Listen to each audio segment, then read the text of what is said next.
Well, good morning, everyone. This is John Hawley transmitting from our corporate headquarters in Huntsville, Alabama. It's 11 o'clock, so let's get started.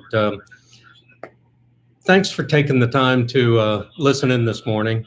The genesis of this YouTube event is basically when I was out in Colorado Springs office last week, Dominic Smith stopped me and asked, how's the company doing in and amongst all of the COVID crisis and everything? So I sat down and talked to him for a little while and gave him my views on how we were doing. And so I thought it would also be a good idea to tell everybody else what my assessment is right now. This is our first shot out in terms of trying to have a YouTube event, and next time we'll definitely have an opportunity for everybody to ask questions as we go forward. This time it's more of a transmit mode because we want to make sure we get the technology down before we take the next step in the process overall. So let's talk about the company. First and foremost, the single most important thing is, as of Monday morning when I got the last report, we have no employees in our company that have tested positive for COVID-19. That's an achievement all by itself, and that's a tribute to everybody taking this seriously, as they should. We're in a crisis right now at a national level.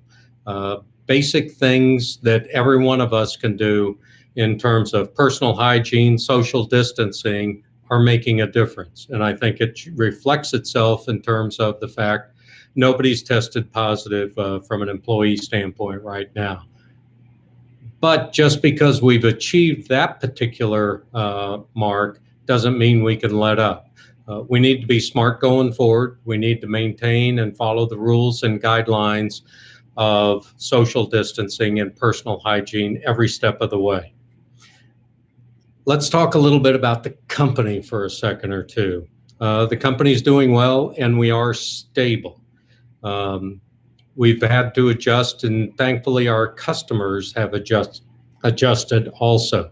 Working in classified environments obviously is a bit of a challenge, and we can't do that when we're telecommuting from home.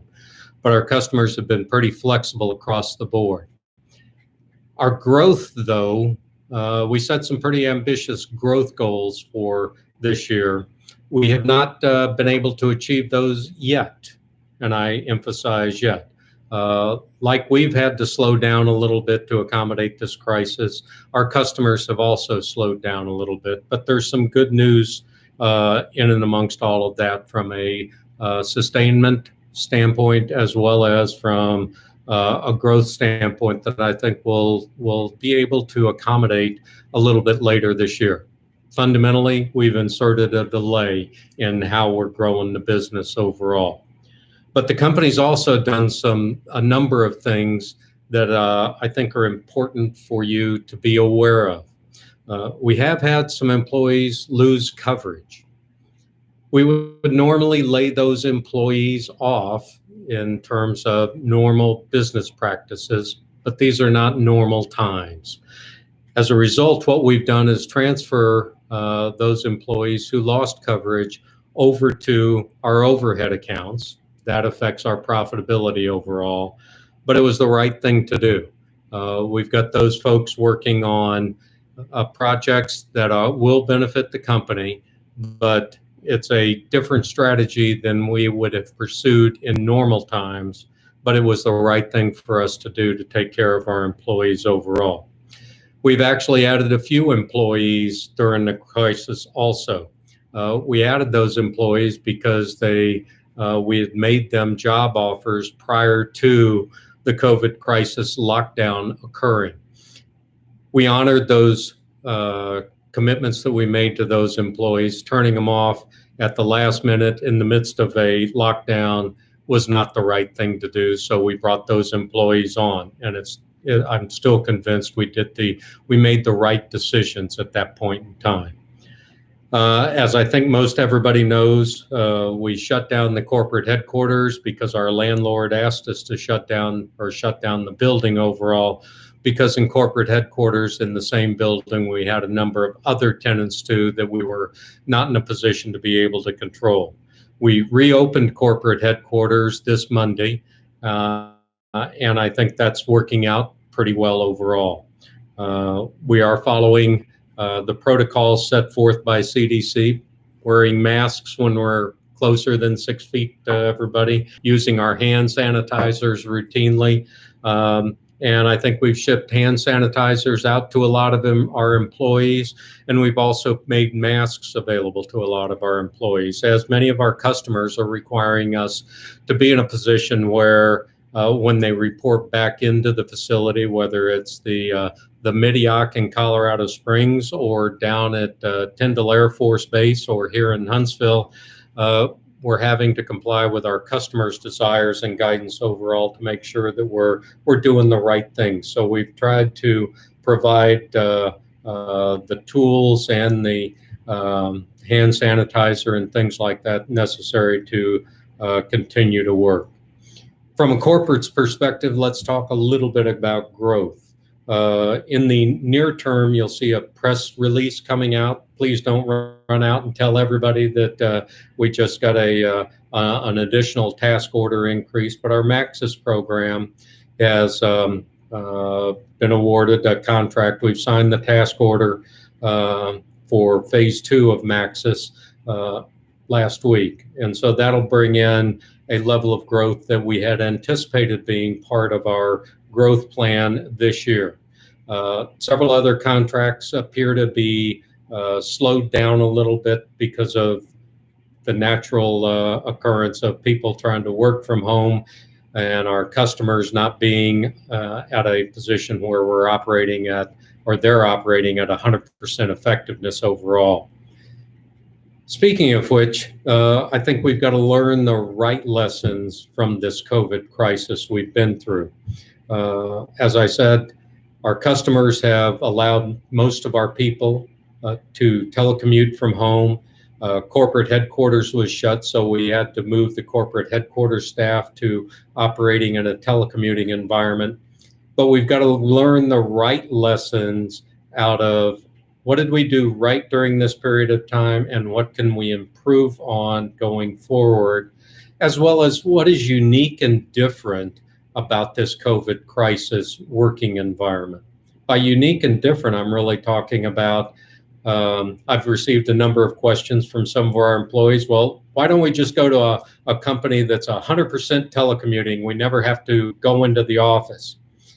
Well, this environment is a bit different because as a result of the lockdown, there are no restaurants open. There are no movie theaters open. There are no distractions out there that otherwise might be there. So let's learn the right lessons. Yes, we've done Zoom meetings, DTCs, WebEx meetings routinely, and we're achieving a lot through that. But my personal assessment, without any data to verify it, but my personal assessment operating on a gut feel is we're operating at about 80% effectiveness. There's that human interaction that you just can't get off of a VTC. The opportunity to bump into somebody figuratively as well as literally in the hallway and just have an impromptu conversation, not a planned conversation. We're doing quite well of operating in this environment, but what we've got to learn are what are the right lessons going forward. How much of telecommuting is appropriate, and that's something you've got to work with your immediate supervisor. We do support being flexible, certainly short-term as well as long-term, but we've got to be smart in how we run the business overall, and we will do that. I think our teams across the board have used the time afforded by this COVID crisis very wisely. By that, I mean, in answer to Emily Story's question to me about 2 months ago at a breakfast, she said, when are we going to get to more data-driven decision-making? Well, at that point in time, we didn't have the tools in place. We had lots of data, but we didn't have any analytical capability in place to be able to move forward and make meaningful data-driven decisions. And using the data analytics tools that we have available now, we are getting closer to that every single day. Our senior leadership team has taken the initiative and created a series of dashboards in each of their areas where we are able to use the data to make smart decisions from a business standpoint going forward. And very pleased with the initiative that each one of those leaders has shown in trying to use the right tools that we have available in order to make solid database decisions. A couple other things that we've got on the horizon. Or before I get into that, I also have been asked a number of times, how's Dorothy doing? She's doing great. Had a meeting with her yesterday, and I talked to her multiple times every day. However, as a high-risk person, she has restricted the number of people that actually come to visit her. Frankly, I think I'm about the only visitor she allows right now, and she tracks my movements very carefully to make sure that I'm being smart and before I expose myself to her in terms of the contacts I've made and things of that nature. So that's working well. She is active, she is engaged, and she is playing an active role in the leadership of this company every single day of the week. So bottom line answer to those of you that are curious about what Dorothy's up to, she's doing great and she's engaged. One of the other things that we're looking forward to as a company is we're going to start a rebranding initiative. We're coming up in January our 25th anniversary of Davidson Technologies. Associated with that anniversary, associated with a change in our strategy, a change in our business model, we thought it was appropriate to initiate a rebranding initiative. So more on that in the immediate future, as you'll see that to begin to roll out in a series of different phases, fundamentally culminating around the 25th anniversary. But as trade shows pick back up, as we start to distribute shirts and things of that nature, you'll see a new brand associated with that. And that'll be rolling out, and your leadership team will be in position to brief you up on that as that goes forward. And frankly, we'll give you a much more detailed laydown of how that rebranding initiative is occurring and how it's moving forward through a series of webcasts just like this, and we'll keep that up.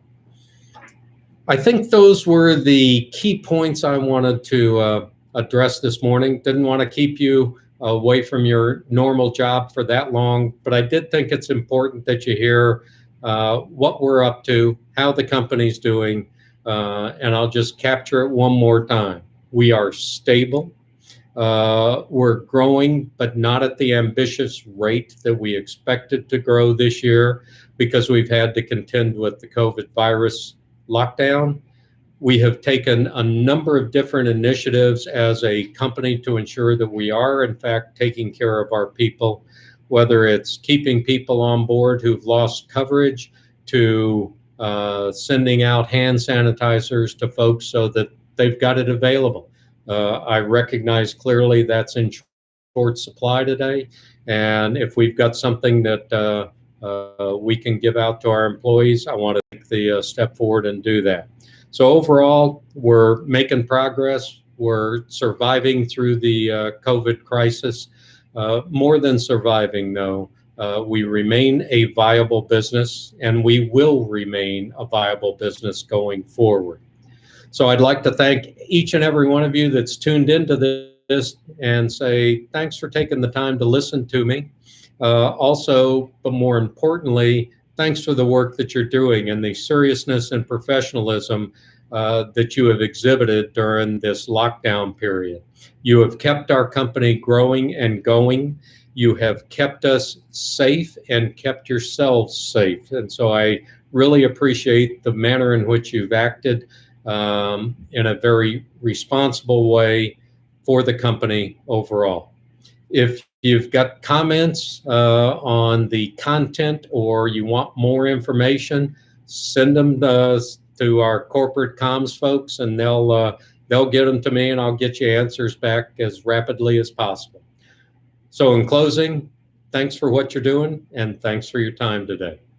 Signing out here. Bye.